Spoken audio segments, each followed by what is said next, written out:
Pozdrav svima, dobrodošli na kanal Lex on Footpacks. Danas ćemo govoriti o jednom komadu opreme, odnosno više alata ili pribora na motoru koji po mom mišljenju svako treba da ima, da nosi dok se vozi. Zašto? Može da vam se desi da u nekoj ne dođe i probušite gumu, kad ste motorom teže je, ne znam, zavisi kako ko ima te pakete pomoći na putu, naravno i to savjetujem u svakom slučaju da uzmete, ali dobro je pri sebi imati set za popravku guma i kompresor kojim bi napumpali probušenu ispumpanu gumu kad je popravite setom. Iz tog razloga smo mi odlučili da naručimo jedan kompresor. Naravno, imperativ je bio da bude što manji i što lakši i evo ga, našli smo nešto na Temu. Cijena nije bila visoka, nekih, ajde da ne lupam sad, manje od 20 eura sigurno. Zašto ovaj? Zato što je veoma mali kompresor, veoma lagan kompresor. Pogledat ćemo da li smo pogriješili, da li smo bacili novac ili to nečemu može da posluži. Šta je ovdje malo možda problem? Problem je što smo mi to, evo ovako su nam to isporučili. Dakle, kutija je zgnječana. Nadam se da unutra nema nekih, pa da pogledamo šta je sve unutra. Zaštita. I ovo je sam kompresor. Opa, nešto sam uključio, očigledno baterijsku neku lampu. Kako se isključuje, pojma nemam. Aha, dobro. O tom ćemo poslije. Veličina, evo, recimo u usporedbi s mojim dlanom, ovako staje na dlan bez problema. Lagan. Šta je još u kutiji? Kabel za punjenje i cijev za zrak.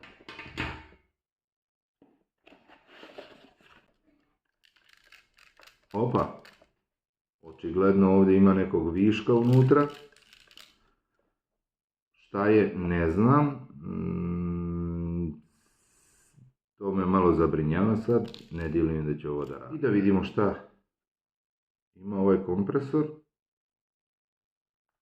Dakle, ovdje je očigledno priključak za crijevo, za ovu cijev za zrak. Port za punjenje i ovdje baterijska lampa. Ajde, može dobro da dođe. Nije loše za sad, osim ovog problema koji je zvecka unutra. Pretpostavljam da se pali ovdje. Evo ga. Aha. Ok, dobro. Tu su neki modovi. Dakle, ne znam da li možete da vidite to. Automobil. Motocikl, pretpostavljam. Bicikl i bi bila lopta koliko vidim. Uređaj je očigledno došao napunjen. Pa da vidimo mi šta još. Aha, ovako se zavrće ova cijev koja jeste kratka, ali u ovoj kompakt izvedbi i mora da bude takva. Da vidimo.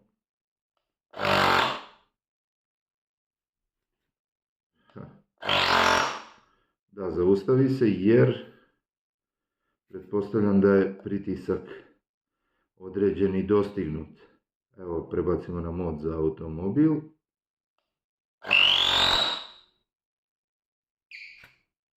Pa ne znam.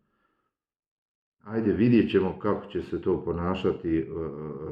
Testirat ćemo u stvarnim uslovima. Onako, ne izgleda loše, kaže ima taj problem da nešto zveči unutra. I To je to, jednostavan je za korištenje koliko ja vidim, dakle paljenje, gašenje, ovdje se mijenjaju modovi, SOS pali gasi ovu baterijsku lampu, plus i minus za podešavanje željenog pritiska i to je to. I gašenje. Slijedi test.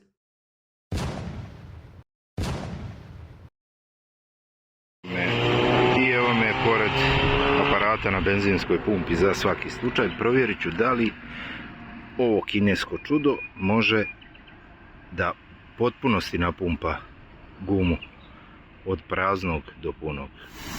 U potpunosti ćemo ispustiti vazduh iz gume. Dakle, potpuno ispuštena guma, pa da vidimo. Stavit ćemo na 2.5.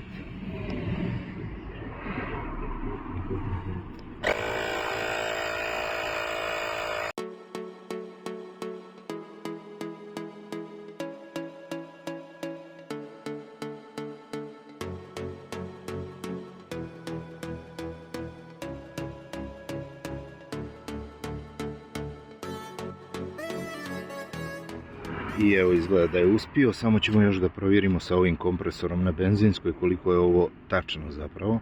Čak i baterija izdržala iako nije bila potpuno puna kad sam počeo. Evo šta pokazuje kompresor na benzinskoj, dakle ispada da ovaj mali kompresor sa Temua nešto malo netačno pokazuje pritisak, ali zanemarljivo. Pa da vidimo, evo.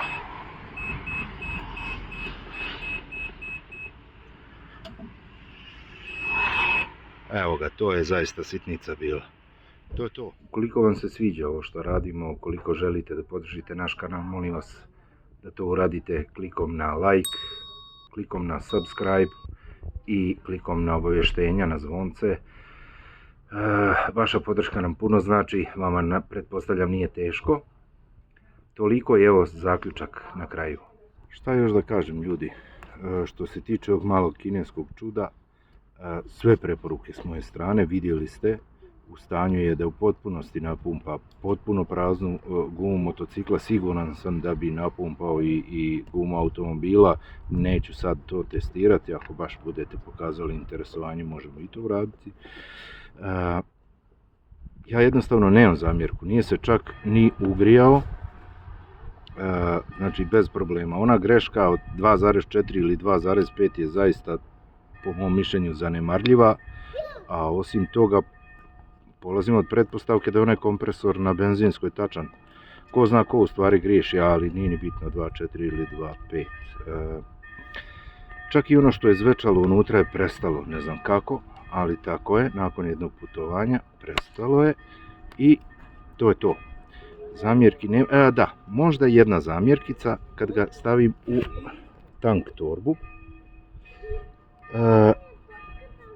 Desi se da pritisnem u tank torbi, pošto je onako prilično gužva unutra, desi se da pritisnem ovo i da se upali ova lampa koja, pretpostavljam, troši bateriju.